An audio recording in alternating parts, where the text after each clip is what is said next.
ஆமென். ஹல்லேலூயா. எரேமியா தீர்க்கதரிசன புஸ்தகம் 33வது அதிகாரம் 9வது வசனம், அதனுடைய முதற் பகுதியை வாசிக்க கேட்கலாம். எரேமியா 33:9. நான் அவர்களுக்கு செய்யும் நன்மையை எல்லாம்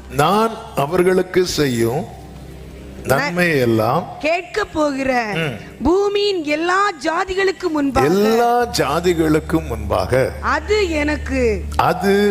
எனக்கு மகிழ்ச்சியுள்ள கீர்த்தியாயும் புகழ்ச்சியாயும் மகிமையாயும் இருக்கும். கரங்களை உயர்த்தி ஹல்லேலூயா. இந்த மாதம் கர்த்தர் தந்த அருமையான வாக்குத்தத்த வார்த்தை, நமக்கு நன்மை, அவருக்கு மகிமை. அதாவது அவருக்கு சந்தோஷமே என்ன அப்படின்னா, நமக்கு நன்மை செய்யறது 4 பேருக்கு தெரிகிறது.